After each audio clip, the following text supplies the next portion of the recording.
So I wanted to talk about the topics that I was talking about when I was talking to people when I was at the hospital, and in terms of Omahung, and so I was showing people that the white, red, and blue body, speech, and mind.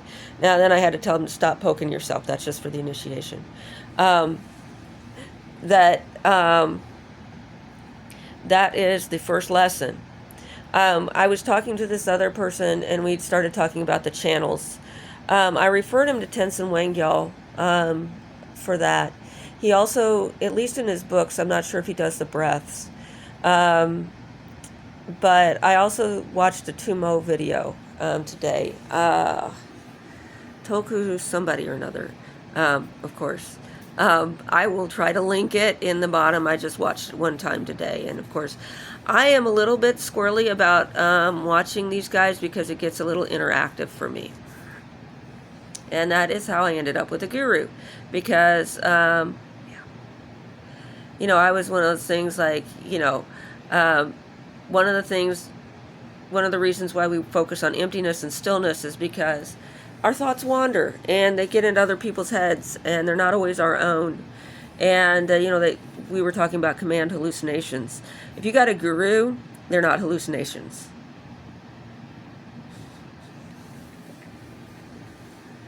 If you've got a bunch of family and stuff like that, they're not hallucinations. But we talk about the kind, generous guru. We talk about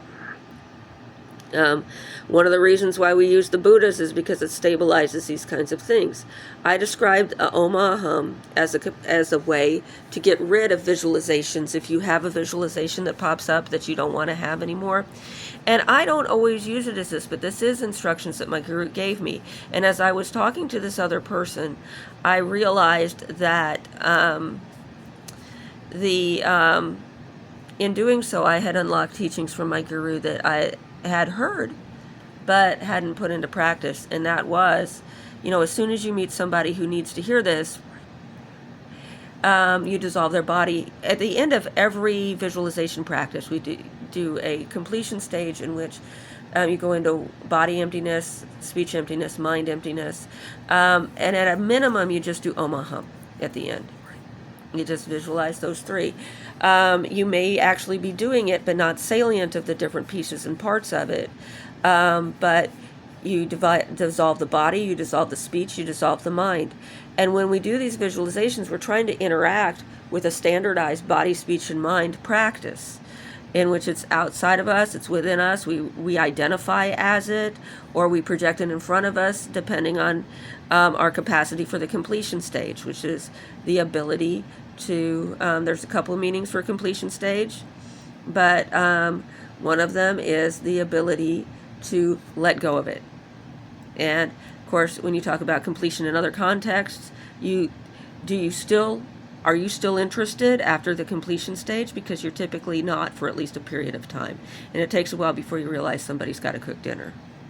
So we need to be able to generate the visualizations, generate the audiolizations, generate the mentations. And we also, when we practice this, if we are encountering audiolizations or visualizations or mentations that we don't like, we can use these same techniques to get rid of them. Okay, this is something that a lot of people have to learn how to do backwards when they are trying to learn magic, for example. The other magical traditions and stuff like that you're going to see things and you're going to go, oh, nuh-uh. Yeah, and see that? You in body, speech, mind, it's gone, right? Yeah. Now, some of these things are stronger than that. So you really have to work on your accumulations of body, speech, and mind, because this is strong enough to dissolve anything but a Buddha. Okay? So, and these things are not always generated by you. A lot of times these are things that people put in people's mind streams through their actions, through their magic, through their sorcery, through their bad intentions, through physical manipulation of people by drugging them and things like that. This stuff even changes how you react to chemicals. So when you're thinking about that, we also got into the channels, we also got into the breaths. And I think that I'll try to link in this video. It's too hot out there and my phone's frying every time I go try to use the Wi-Fi. But when I post this up, I'll try to remember to post links, and if I don't do it right away, I'll do it eventually, okay?